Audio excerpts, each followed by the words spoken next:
Hello to all my friends and family, and welcome to this episode of Jim's 5am Club.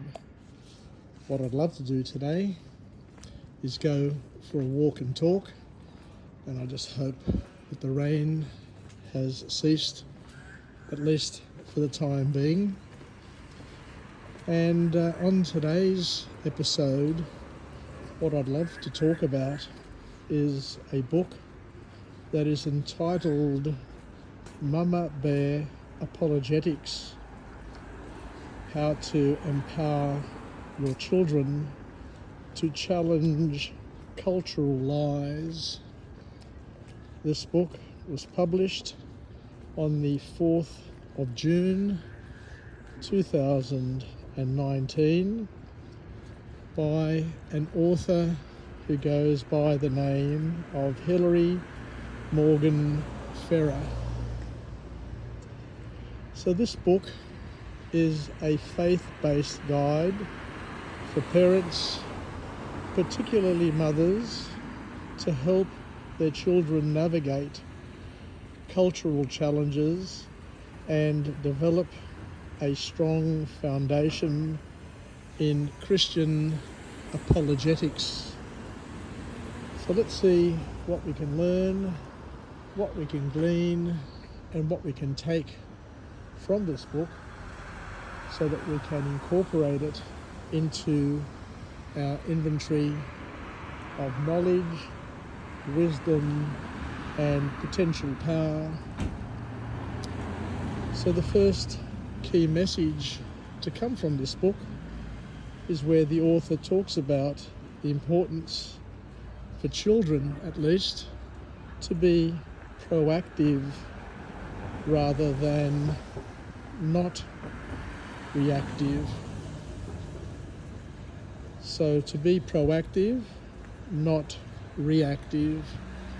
So what we're suggesting with this is to arm them with ideas, with principles, so that they can assess and weigh up the things that are going on in their lives so that they can respond intelligently and from a Christian perspective, rather than to react animalistically.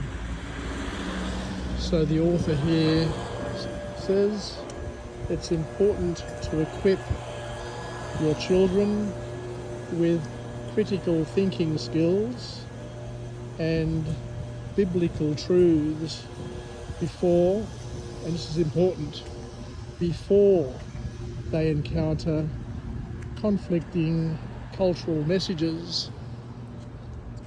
It was only a couple of years ago when I was sitting down with one of my grandchildren and I was reading to them from a children's Bible, and we were talking about Genesis and how Adam and Eve were created, the first people. And believe it or not, my granddaughter asked me the question, and the question, you can understand where it's coming from. The question was Adam and Eve Aboriginal? Were they First Nations? So that's the sort of challenge that we face, because our children, our grandchildren, are growing up in a world of identity politics where the messages are confused, the messages that are being preached and portrayed to our children and grandchildren are not necessarily spiritually or Christian based, and create a lot of unnecessary confusion that will no doubt impact their lives and impact the way they see the world and understand the world. And for that reason, parents need to be proactive to make sure that the children know the truth before that truth is hijacked by the activists and take our children on a dream journey that will not end up where they need to be over the coming years. So another message that comes from this book is where we're encouraged to teach kids to question ideas, not people. Show children how to evaluate the validity of ideas respectfully without them attacking the individual or the messenger. Another message that comes from this book is where the author talks about the importance of understanding the cultural isms, and this is quite powerful and very relevant. Familiarise yourself with philosophies like relativism, naturalism, and postmodernism, so you can explain how they differ from a Christian worldview. Another thing that the author talks about is to engage, but don't isolate. This is also so important.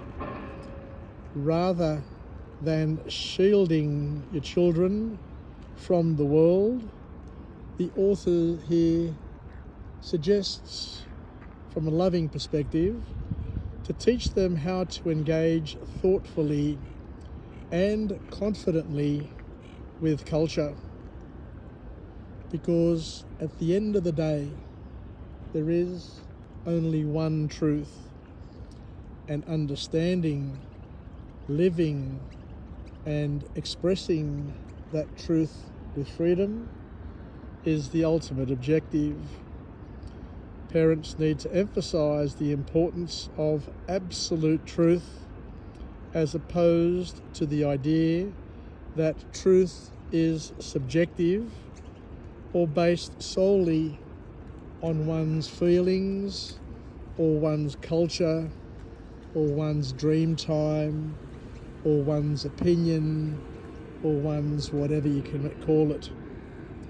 At the end of the day, there are opinions that are heavyweight and there are opinions that are featherweight. And above that, there is the one and only truth. The author goes on to talk about how it's also critical to model faith through one's actions. And as a parent, you need to understand and to appreciate and to embrace the fact that children learn as much from observing their parents' behaviour as they do from their teachings. So live out your faith authentically. Don't be lukewarm. Don't be wishy-washy. You need to set an example, and that example will not only influence your children, but it can potentially influence your children's children's children. And the last point to come from this book is that we need to accept that there are doubts, there is fear, there is uncertainty. And as a parent, we need to address all the doubts, including the emotional doubts. We need, as parents, to be attentive to emotional struggles that may influence your child's faith journey, and respond with love, with compassion and understanding. So in finishing up, what I'd like to say here is that Hilary Morgan Ferrer's Mama Bear Apologetics provides practical advice and tools for parents to help their children grow into thoughtful, discerning, and faith-filled individuals capable of navigating complex cultural landscapes that are filled with barbs, filled with traps, and have a wokeness that is thread throughout, a wokeness based on identity politics, which is not going to be the environment in which our children need to be able to live and to express their Christian calling. Wishing you all the best. Take care, and bye for now.